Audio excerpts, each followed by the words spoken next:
Hey, it's Eric, and thanks for watching my two-part mini-series on Bastyr University.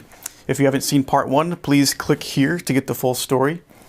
Dr. Church was a pleasure to speak with, and he provided a lot of really good insight into the role of naturopathic medicine in Western society. But now we get to the really good part. What does Bastyr University think of first-year graduate Peter D'Adamo and his success with the wildly acclaimed and often critiqued blood type diet? Let's find out. Well, with the discovery of the human genome, the mapping of the genome, it's clear that increasingly medicine is going to be personalized. We've got a number of notable alumni and quite a few alumni who are widely published.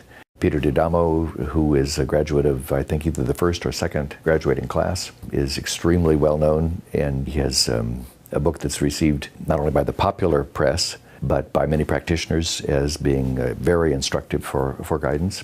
So who is he? He's second-generation naturopathic physician. His father actually was an old naturopath by definition, followed in his father's footsteps.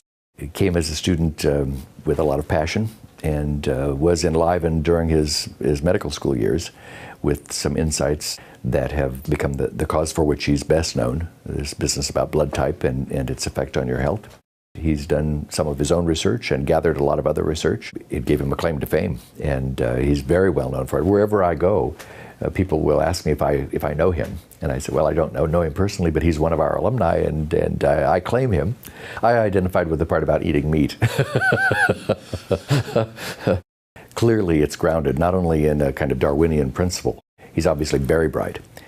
I do know that it sparked quite a lot of conversation in the professional community, and people do not only talk about it all the time. Lots of practitioners urge their patients to follow the advice. He's been questioned by an awful lot of people around the world, and he's acquitted himself, I think, pretty effectively. Universities don't typically take positions on anything, and so we don't have a position on eat right for your type.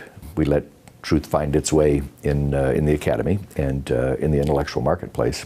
In the meantime, we're just celebrating how much attention he has brought to a discipline that has often been overlooked and neglected, and he's been good for us.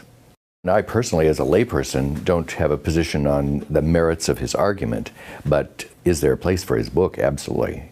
Anybody who has a point of view that is at all anchored in any evidence, and his certainly is, ought to be placed in the intellectual marketplace. I think it's a wonderful thing when people will engage around an idea like his hypothesis and debate it and research it and refine it.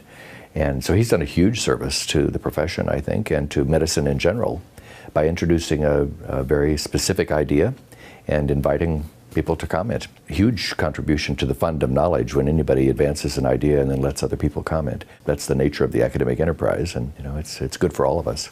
I've never heard that he preaches this in such a doctrinaire fashion that he thinks you're wrong if you don't buy in. I've heard doctors say, I don't tell my patients this is what they should do, but a lot of them have done it when they come back to me. A lot of them have had great success. If I know academics at all, there will be a few of them who are saying you ought to read Peter D'Adamo's book, and there might be some who say, if I were you, I wouldn't pay much attention to that because here's what I think. Because faculty are, by their nature, inclined to teach what they believe. So you're giving a huge gift to this project by raising our level of consciousness and forcing us to think about an idea that a lot of people have just sort of said, well, that's an interesting point of view, and they haven't really engaged it. How much of this sort of resonates with what I know about myself already? And then if I begin to make adjustments in my behavior that are aligned with the advice, what's my experience telling me? And everybody can do that. And the people who have the credentials to actually do the research can do the rest of it for us.